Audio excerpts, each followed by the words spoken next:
ओम गुरुर्ब्रह्मा गुरुर्विष्णु गुरुर्देवो महेश्वरः गुरु साक्षात् परं ब्रह्म तस्मै श्री गुरुवे नमः। नर्मदापुरं सुविख्यातं देवाया दक्षिणे तटे सेवाश्रमे सुराजिता देवी नर्मदायै नमो नमः। मंगलं भगवती रेवा मंगलं मंगलप्रदा मंगलम शैलस्य कन्या मंगलाये तनोसरी। राजा परीक्षित को कथा सुनते हुए आज 7वां दिवस है और भगवान की विविध लीलाएं सुनकर के सुखदेव महाराज से प्राप्त करके परीक्षित कृत होते हैं और आज्ञा लेकर के गंगा के तट पर बैठ जाते हैं और कहते हैं कि अब मुझे मृत्यु का भय नहीं रहा। उसके बाद आगे तक्षक आता है और परीक्षित परलोक को पहुँचते हैं। आज की कथा एक तरह से समापन की ओर है। इसके बाद कुछ कलयुग के विषय में, कलयुग की महिमा, कलयुग की विशेषता और भी भगवान की माया का दिग्दर्शन कराया है मार्कंडेय जी को। कुछ ऐसी कथाएं, दत्तात्रेय जी की कथा और हम आपको सब सुनवाएंगे।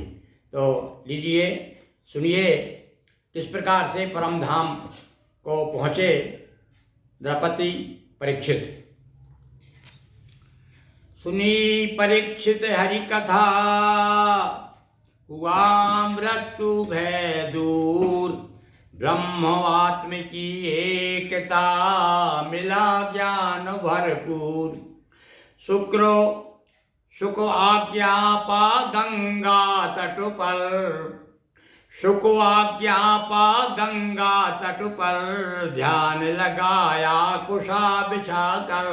सुखदेव जी ने जब देखा कि हाँ ये जो है ब्रह्म तत्व को प्राप्त हो चुके हैं, तब उन्होंने आज्ञा दी कि हाँ आदि आप अब और ध्यान कीजिए भगवान का। तो आज्ञा प्राप्त करके गंगा के किनारे कुछ बिछाया और पूर्व की ओर मुंह करके बैठ गए। ब्रह्म स्वरूप ध्यान में आया, अब न मृत्यु भय ने भरमाया। सबसे बड़ा भय संसार में मृत्यु का भय है। तो वह भय जब दूर हो गया तो ब्रह्म तत्व में लीन होकर के ध्यान में मग्न हो गए राजन। डसने चला राह में तक्षक, मिला बीच में कश्यप रक्षक। और 7वां दिन हुआ मुनि की श्राप। अब देखिए पूर्ण होने जा रही है।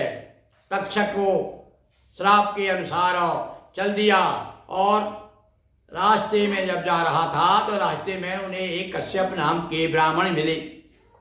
ये बहुत बड़े वैद्य थे कश्यप जी।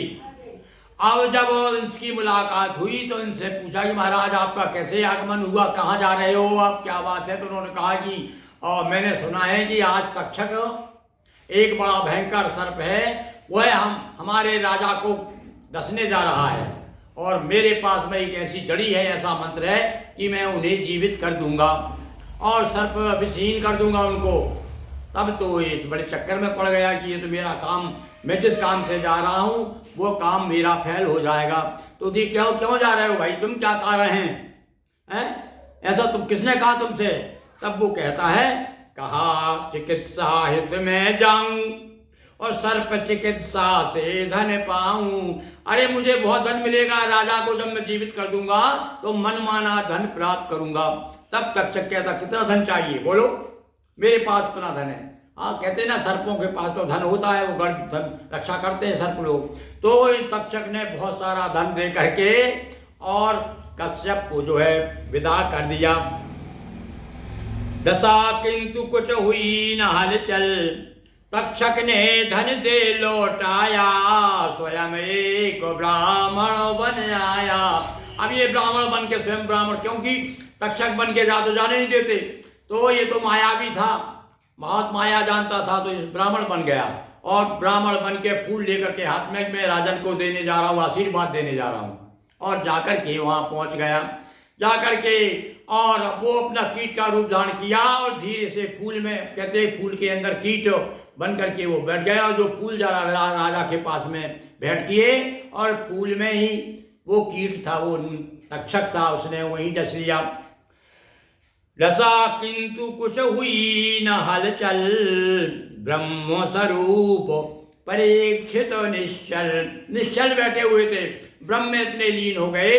और वास्तव में जब भगवान के ध्यान में, भक्ति में जब लीन हो जाता है आदमी, तब उसे होश नहीं रहता शरीर का। ये कथानक आता है कि एक भक्त थे, भगवान के मंदिर में बैठ करके ध्यान लगा रहे थे और उसी समय वहां से एक वेश्या निकली जो अपने प्रेमी से मिलने जा रही थी, और वहां जिस स्थान पर वो पंडित जी ध्यान लगा रहे थे भगवान का, तो वो इतनी प्रेम में इतनी पागल थी, उसे ध्यान नहीं रहा कि पंडित जी यहाँ रास्ते के बाजू में बैठे हुए हैं। तो वहां से जो ही सामने मंदिर होगा, वहीं पास में रास्ता होगा, तो वहां से वो निकली तो उसका धक्का लग गया। तब उसने कहा, अरे कौन हो तुम, मेरा ध्यान भंग कर दिया तुमने। तब उसने कहा कि देखो, मैं एक साधारण प्रेमी के प्रेम में इतनी पागल हूं कि मुझे आप नहीं दिखे और आपने मुझे कैसे देख लिया। तो कहने का अर्थ है कि जब भगवान की भक्ति में आदमी लीन होता है तो देह विहीन हो जाता है, वो विदेह हो जाता है, जैसे ही राजा जनक के बारे में कहा है। तो यहाँ पर भी वही स्थिति हुई कि सर्प ने डस लिया, किंतु इन्हें पता ही नहीं चला, निश्चल बैठे रहे। और सुना पुत्र ब्रह्म स्वरूप परीक्षित निश्चल, और सुना पुत्र जन्मे जय आया, और पितु बदला तो यज्ञ कराया। इस प्रकार से निश्चल रहे और ब्रह्म में लीन हो गए, और वो तो डस करके ही चला गया। इधर जो ही जब गंगा जी के किनारे बैठे हुए थे, सब लोगों को पता चल गया। इसको नगर में जब पता लगा, इसके पुत्र को, इनके पुत्र का नाम है जन्मेजय। जब इनको पता चला, बड़ा क्रोध आया उनको। अच्छा, बोले मेरे पिता को मैं देखता हूँ। उसको ब्राह्मणों को बुलाया, हाँ पूछा क्या कर सकते हैं, हम उसको बदला लेना चाह रहे हैं। उनको ठीक है, हम यज्ञ कराते हैं, हम यहाँ मंत्र बोलेंगे और जिस सर्प का नाम लेकर के आवाहित करेंगे, उनको आवाहन करेंगे, वो आकर के यज्ञ में मरेगा और आहुति हो जाएगा, आहुति बन करके आ जाएगा। यज्ञ शुरू कर दिया उन्होंने। ले ले सर्प नाम आवाहन, होम हुए सर्पों के जीवन। जिस सर्प का नाम लेते वो सर्प आता और उसमें हवन कुंड में होम हो जाता। तक्षक को पता चला ये मेरा नंबर आने वाला, घबरा गया वो। मृत्यु जान तक्षक घबराया, भागा इंद्र शरण में आया। तुरंत गया भागते हुए और इंद्र की शरण में आ गया और आकर के कहता, महाराज मेरी रक्षा कीजिए, और जन्मेजय यज्ञ कर रहा है, उसमें जो है यदि मेरे नाम लेकर के अब मेरा नंबर आने वाला है, मैं मर जाऊंगा। तब इंद्र ने उसको कहा, ठीक ठीक आ मेरे पास बैठ, और बैठा लिया उसे। अब इधर जो है देखा उन्होंने, वही तक्षक इंद्र के पास चला गया, ब्राह्मणों से फिर सलाह ली, पंडित जी क्या करें, अरे खास तो वो बच ही रहा है जिस अपना जो दुश्मन है। तो उन्होंने कहा, अच्छा कुछ चिंता मत करो, हम इंद्र सहित आह्वान करते हैं, मंत्र सहित इंद्र भी आ जाएगा और अपने आप भागेगा छोड़ करके।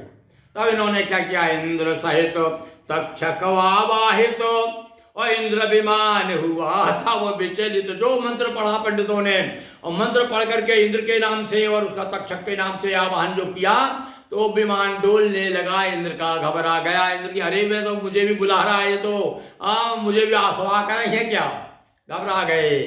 अब तो ही देखा, गुरु ने देखा, देव गुरु बृहस्पति ने, तब क्या किया उन्होंने, बृहस्पति देव गुरु तब आए और आजन में जय को समझाए। तब आकर के गुरु जी आ गए और बोले, भाई रुक दे भाई, अरे सुनो, अरे तुम भैया प्रकृति का जो नियम है उसे भंग मत करो, ये तो अजर अमर है, इसने अमृत पी लिया है तक्षक ने, इसलिए नहीं मरेगा और सब गड़बड़ हो जाएगा, आप इनको क्षमा कर दीजिए।